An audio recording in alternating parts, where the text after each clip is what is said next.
আমরা একটা ছেলে খোঁজার চেষ্টায় আছি। একটা না, সরি, একটা তো করা যাবে না, বিয়ে দুটো। ঠিক আছে। তো রিয়া যেহেতু বিয়ে করতে চলেছে, তো সে লতা জননী।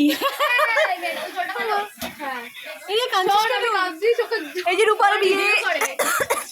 এটা আমার বাচ্চা নয় guys. Guys, welcome back to my channel. আশা করি তোমরা সকলে খুব ভালো আছো, আমিও খুব ভালো আছি। আমার বান্ধবীর আইবুড়ো ভাত দিতে গিয়ে আমরা ভেবেছিলাম রান্না করে দেবো, এবার আমি তো কিছু করতে পারি না। আমার একটা বান্ধবী আছে যে আর কি সব কিছু করেছে, আর আমরা ওখানে গিয়ে কি করেছি চলো। পিকনিকের মতন মজা হয়েছে, একটু একটু কাজ করেছি। আর এটা হচ্ছে আমার বান্ধবীর পুচকু। হাসিস না, তোকে দাঁত বের করতে বলিনি, তুই কাজ কর। দাঁত বের করছে, কি অবস্থা, কাজ কর। প্ল্যানিং রেডি, শুধু ছেলে নেই। কি প্ল্যানিং হয়েছে বাড়ি পাশে? হ্যাঁ, আমরা তো বেসিক্যালি কি হয়েছে, তো আমরা একটা ছেলে খোঁজার চেষ্টায় আছি। একটা না, সরি, একটা তো করা যাবে না, বিয়ে দুটো। ঠিক আছে। তো রিয়া যেহেতু বিয়ে করতে চলেছে, তো সে ভাবলো এবার এগুলো রান্না রান্না করা উচিত, তো রিয়া কাজ করতে বসেছে। ঠিক আছে। তো যেটা প্ল্যানিং হয়েছে, পাশাপাশি বাড়ির দুটো ঝাড়ু ছেলেকে খুঁজতে হবে, দিয়ে বিয়ে করতে হবে। সে কানা করে যাই হোক, টাকলা যাই হোক, শুধু আমরা আমরা আমরা কিন্তু ব্যাপারটা হচ্ছে আলুটা মানে কিসের আলু কাটবে? মাংস আলু এরকম গোল কাটে না, এরকম কাটে। এ পূজা লতা জননী।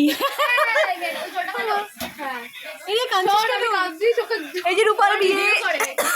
রূপার বিয়ে। আমি আর কাটছি ভালো করে কাট, জোরে জোরে। হ্যাঁ বল রূপা। জোরে এরকম করে যাতে জলে তুই একটা জিনিস ভাবলো, তোর জন্য আমি কাটছি আর তুই হাসছিস। আমিও তো কাটবো, সবে যাই একটু পরে। এটা কোন ধরনের কান্না? গাইস, এ ব্যাং ভিডিও চানাচুর কিনতে।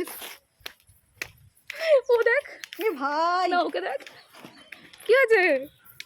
হ্যাঁ, এটা আমার বাচ্চা নয় গাইস। না এটা ওই যে বাচ্চা। না না না, ওকে দেখো, আমি মাসিমাই সম্পর্কে একটু ফালতু কথা শুনবেন না। আর ইয়ার ও হাসছে। আচ্ছা, ভিডিও করে কেন পোস্ট হাসছে? করিস না। কেন হাসছে? বলো বাবা। আমার বাড়ি না, কর কর ইয়া করো। হ্যাঁ হ্যাঁ, এই তো প্র্যাকটিস হচ্ছে, প্র্যাকটিস করছে রিয়া, দেখেছো? বলো বাবা। ও কি দেখছে? ওই যে পাপা। তাও আমি তুলে দিচ্ছি। হ্যাঁ হ্যাঁ হ্যাঁ, হাসিস না, বুঝতে পারছি। ভবিষ্যৎ, সবারই ভবিষ্যৎ, আবার এটা বলে লাভ নেই, তাই না বল? বাবা কাজ করছি আমি। এনাও এনাও এনাও। আর এই দেখো, আমরা এখানে পিকনিকের মতো মুড়ি চানাচুর নিয়ে বসেছিলাম। আর আমার বান্ধবী যেহেতু ব্যাঙ্গালোরে থাকে, ওর সাথে আমার অনেক দিন পর দেখা হয়েছে, ভালো লাগছিল। কিন্তু আমি বিয়েতে থাকতে পারিনি, সেটা কেন সেটা পরে বলবো। ঘাটে যাওয়ার টাকা টোটো পাওয়া যায় না, টোটো পাওয়া যায় না। এই তারপরে আমাকে বেরিয়ে আসতে হয়েছিল। আমি ওর আগেই খেয়ে নিয়েছিলাম, কারণ আমাকে সেদিনকে ডিউটি যেতেই হতো, আর আমার ভাই আমাকে দিতে গেছিলো।